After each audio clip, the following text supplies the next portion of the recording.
Hey there, welcome back to another episode of Cup Corner. I know it's been a while and I'm so grateful that you guys are still with me and are waiting for my uploads. I sometimes feel really bad about it, but sometimes I just really physically can't.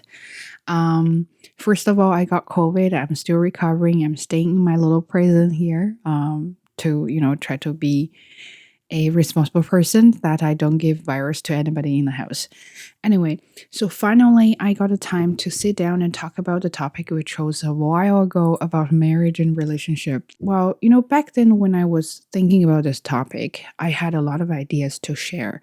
But then now, when I try to make a video about it and talk about that, I feel like it's such a big topic and it's very difficult to think where to start and what to talk about. It took me a while. I did make some notes about it. I feel like it was very Mm, it was too academic rather than, I want to make everything a little bit more candid and more authentic. So I kind of feel like it's my own experience, my own thoughts about it. Very hard. So I will just go with it. I know this is not going to be a very logical, organized video, but I hope you pardon me. And you all know my style. I just I just don't plan well when it comes to chatting. Okay. So, speak of marriage, I actually never thought about getting married before I met my husband. I think marriage is something that will just limit my freedom.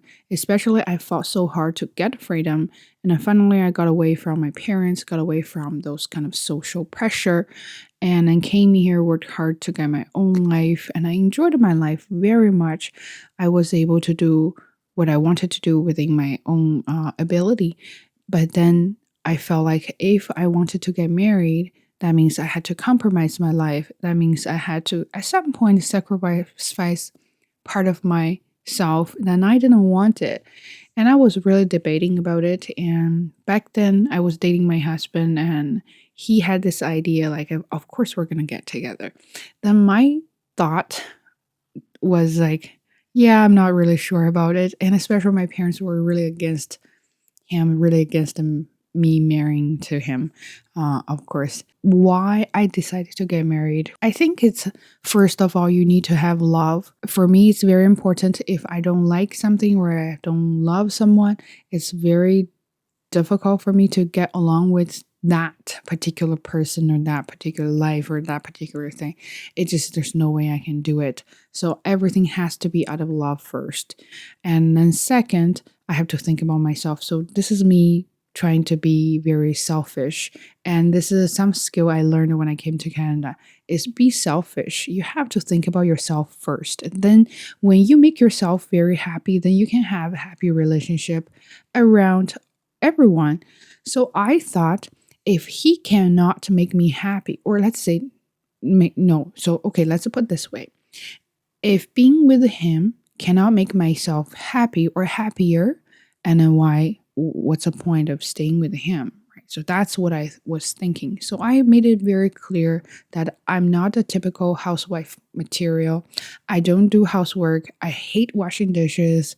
I don't do laundry very often. So until it's necessary, and I'm very messy. I'm not a typical like a woman that who can do a lot of housework. I can't. And I made it very clear. And I said, I need my sleep. I like sleeping. If you wake me up early, I'm just gonna explode. And there are other things that I like, shopping and things like that. And I was just very honest with him about a lot of my weaknesses. Let's say that it's like a job interview, right? So I told him about it, and then I said, if you can handle it, we can try it. If you can't, that's totally fine. And I just don't want to compromise my life and myself as well. But of course, in a marriage or relationship, at some point you have to compromise, but you have to set a bottom line that it's not going to reach your bottom line and touch your bottom line or just make you very uncomfortable, like you can't stand it. So everything you do, you have to remind yourself you cannot tolerate. You cannot, yeah, you cannot tolerate. Yes, maybe. So let me explain a little bit more about that part. Is when you have to tolerate, time really really really goes very very slowly. And when time goes very slowly, you feel like your life is miserable. When you feel your life is miserable, then you start to think about, why am I getting married, or why am I staying in this relationship with this guy? um then everything goes south. So that's really why you don't want to compromise too much, or you don't want to sacrifice too much. So, thinking about my parents' marriage, I think they set me a really bad example. And part of the reason I don't want to get married is because of them. Um, I think when my mom met my dad was working in another city, and then they had a really long, distant relationship. And then because they wanted to get together, so my dad had to sacrifice his career, and I moved back to my mom's hometown, and then they stayed together. And of course, after that, he lost the opportunity to grow bigger. And then it's been a thing for him. Every time when they had a fight, they will say like, "Oh, if it wasn't for you, I wouldn't be such and such." I hated that. So that's why when I told my husband that, if you decided to do something, don't do it for me, because I really don't like when people do it for me. It put me in an awkward position and also gave me a lot of pressure. And I don't want to be the one who carries the pressure, and I don't want to be responsible for your life. If this is this decision you decide to make, and then you're going to have to be responsible for your own decisions, rather than put that or dump your responsibility on me, like I have nothing to do with it. You love me, it's your thing. You love me, you want to sacrifice, it's also your thing. So you have to be responsible for your own decisions and also the consequences as well. So I made it very clear about that. And then he seemed very understanding about everything I said, and I even told him about why I didn't want to get married, because such a thing. And then he was like, "Yeah, I totally understand. The thing is, you have to understand what you want." And the funny thing is, when I was planning the notes and I went on Notion, and now they have a new feature that you can chat with the AI. I think that's such a thing now. And I found some explanations or definitions about getting married. So I'm going to just read a little bit. I have my notes here. So the first one is to have a life partner. So when you are thinking about to have a life partner. So life partner, it's not just a temporary partner. Well, it could be temporary. If you don't like him or her, you can just get a divorce, right? It's a thing. Then you will think about, why do I need a life partner? So you want to share your life, your amazing moments, your terrible moments, your ups and downs with that person, or you want to have a life partner just because everyone else has one. So you have to think about why you want that. And then another meaning is to start a family. I never thought about starting a family. I feel like getting together is just one thing. Family to me is too huge. It's such a huge responsibility to even think about having a family. I never thought about that. So I kind of like, yeah, when I read that definition, I feel like, oh, this is marriage. So it's a scary. And then there's another definition I really like. I think it's for myself. It's for emotional and physical intimacy. Physical, sure, but definitely emotional, because I need someone to support me in that way. My parents are always weird. My parents are more like a tiger parents, they don't really care about how you feel as long as you get the results they want. So I always kind of want someone to understand how I feel. When I want to share things, and then someone can be like, "Wow, it's amazing," or "Oh, I'm totally with you." I never found someone who could do that for me until I met my husband, and then he's very, very emotionally supportive. And either I have a bad mood, or I have like a super extreme mood. He's able to handle that, and that makes me very happy. And now I have become a very emotionally stable person, which I'm very proud. And a lot of time, actually, I can calm him down when it comes to some emergency. That's when you have a good partner, then you become a very good person. Okay, another one is for financial stability. That is very interesting thing to talk about. I said this Love is only part of your life, right? Really, really small part of your life, being a friction of your life. And of course, some people really cherish that. Some people, like me, I feel like love is important, but it's not everything. I still have to think about other factors when it comes to marriage. So I love you, sure. Can we build a life together? Right. And then that's a financial stability when it comes to this. But I'm not like marrying him because he has money. He doesn't have a lot of money. So I think it's the way that he shows me he can carry the responsibility and to improve our life together as a team. That makes me feel very happy. Rather than in a lot of relationship or marriage, and you're solely relying on one person. He or she has to make a lot of money. He or she has to buy a lot of things for you other than you guys work together. I went to see his parents, and then we started to talk about a lot of stories about them, and I was really amazed and inspired by his parents. So when his mom and dad first got together, so the mom said they didn't like the dad side because dad uh, was from a poor family. But the mom said, "Oh no, I decided to stay with him." And then, so the mom says, "If you're gonna stay with him, then I'm not gonna pay for your education." And then she said, "Fine, I'll find a way." So mom went to a college. So dad worked really hard to pay for everything when she was in the college. And then she graduated and worked in a hospital and started to make big money. And then so she started to cover a lot of expenses. She started to help and support the whole family. And they were kind of like, doing a tag team. And then step by step, they finally had their first house, first car, and the second car, and the second house with a swimming pool. And a lot of them paid off their mortgage, paid off their loans. And then they were, by the late 40s, they were debt free. And then that's how a marriage is supposed to be, because you can support each other in a very different way instead of complaining that why can't you make more money to make my life much easier. So I was really into that concept. And then when it comes to my husband and I were kind of doing the same thing. Is when I was in school, he paid everything, and he was trying so hard. And then after that, he had a stable job, and then I was still doing part-time jobs, so trying to make a living. And then eventually, I kind of switched to a stable job, and then I had benefits, and now he's my dependent.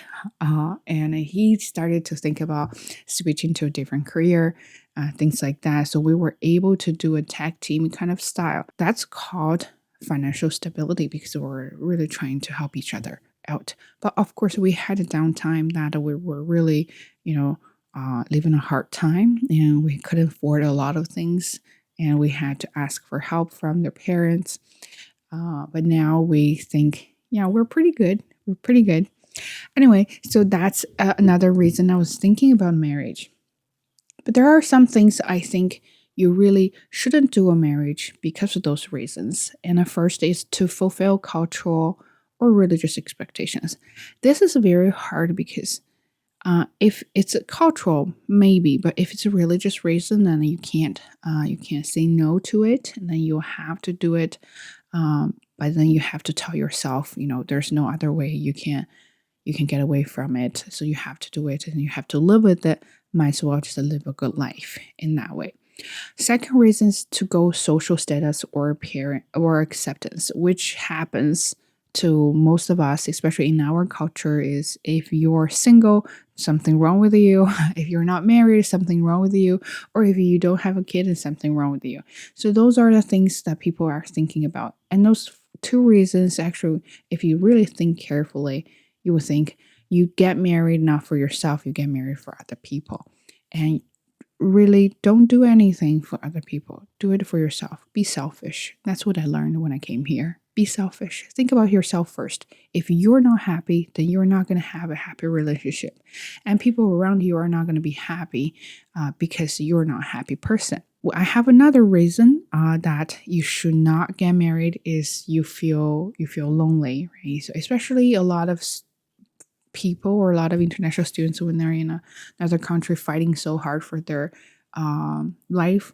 It can be very, very lonely. And then if you are thinking about getting married or stay in a relationship to avoid the loneliness, then that is a really terrible reason to get a relationship, because that person, you put too much on that person to the point that he's gonna or she's gonna run away from you eventually, because she can't or he can't handle that pressure. And you don't want to be that kind of person to just solely rely on one person. So you think he's a savior and he can help you out. He can, get rid of your loneliness. But again, a lot of things about yourself, even though your parents, your partners, your kids, whatever, you are individual, and a lot of things, it's just going to have to be you. So that is why I think those three reasons should not be the reasons that you want to get married. So think about that. You have to know what you want when it comes to a lot of things, not only about marriage, relationship, or having kid, but you kind of have to figure out yourself first. But I know it's quite challenging to do so because I don't know what I want, especially if you're really young and you don't have much experience. How am I supposed to know? This is what I want or this is not.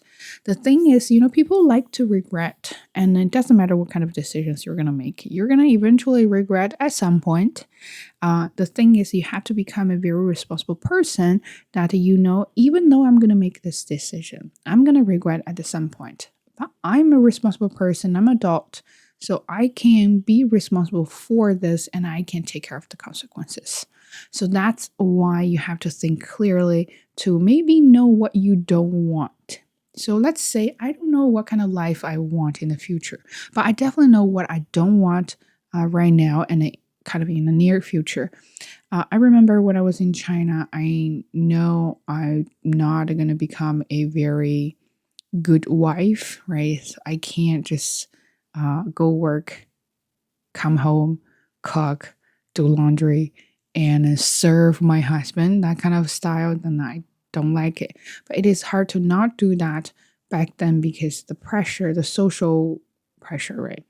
And a lot of people think you should do this. And especially when I went on blind dates, they actually asked me if I can cook, or if I still remember even my best friend said, "Oh, you don't know how to cook. How are you gonna get married?" I was like, "Okay, is that condition to get married? Then well, I'd rather not to." So I know I don't like it. So I was really working hard to get rid of that part so I can have my own life. Then of course I got the opportunity to come here, and I start to realize that people have many options, and my life has become very different just because this is not what I want. Now I got a chance to try different things to figure out what I want. So that process or that time was very difficult, and you have to have the ability to kind of embrace it, because if you can't stand it, and you're not going to get to the point that you can figure out what you want. It was very dark when I was trying to figure out, is this what I want? Is it this guy is the guy, but eventually, I figured it out.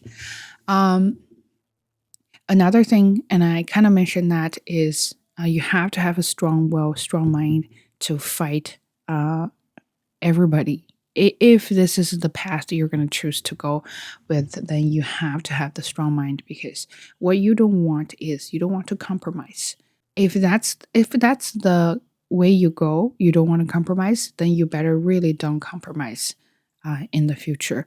Because if you don't compromise right now, and in a few years you feel like, oh, that was such a bad decision, I start to think maybe I just go with it. I'm getting older, and this things like that, and things can go really worse because you already missed a good point. If you decide to not have life like this, then you stick to it. If you think it's going to be too hard to stick to it, and then you better start to plan a lot of things right now. You don't want to miss any opportunity, because if you want to, so let's say you don't want to compromise right now, and you hang on to it for a couple years and realize, oh, that was really wrong, and then you want to go back. Remember, you're already 2 years older, and then things can go really worse. unless you're lucky and you can find someone that you really like at that moment. And anything can happen. I'm not saying this absolute, but to my like in my opinion, in my humble opinion, I feel like if you waste a few years to become say, I want to be single, and then you have to think carefully why you want to be single, and can you hang on to that concept for a while till you finally find someone, because sometimes you might not be able to find someone for a few years. Can you deal with that? If you say, I'm going to be single, and then in 2 years, and then you realize that was totally wrong, and then you shouldn't do that, and now you start to go blind date, then you have to realize the reality is people are going to think, wow, you have, 2 years wasted, and then you go on a blind date, and they're going to ask you about your age and your financial background, and your educational background, and your family, and everything. They're basically doing an interview and a screening when it comes to marriage. And can you stand it? If you cannot stand it, and then you have to find a way to get away with it. If you cannot stand it, but you have no way to get away with it, then you know what? You just have to do it. And you can't complain because that's your choice. So anyway, that's what I was thinking about marriage. It could be nonsense. Well, different people have different opinions, totally. And I'm very open to different kind of opinions. Anyway, I think I mentioned this in the very beginning of this video. If you're still with me, is to set a bottom line in a relationship. So what is your bottom line? So for me, I have a very strong sense of boundary. I don't like when people kind of, invade not invade, that's such a strong line. It's when I do my own thing, I want people to leave me alone, even though we live together. So I need some privacy, I need some private time. And if I'm doing this, I don't want you to kind of get into it and then tell me what to do. And I told my husband that you can do whatever, I don't care. There's no right or wrong, no black and white in the marriage, but there's certain things that you just leave me alone, and you cannot touch the bottom line. If you reach that point, then I'm going to get mad. So you really set the bar low. And then remember, marriage is not about perfection. Marriage is about how you can work with other people with another person. So this is why I'm telling my husband, this is what I don't like, don't do it.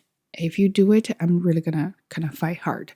And then he understands, then we can work together. And sometimes my reasons or my bottom line can be very unreasonable, and then we can negotiate and we can talk about that. So, he might think, I don't like this. I don't like what you said. I feel like you're separating us into two different groups, and then I can explain myself, and then we can negotiate and find a kind of line in the middle, and then work with that.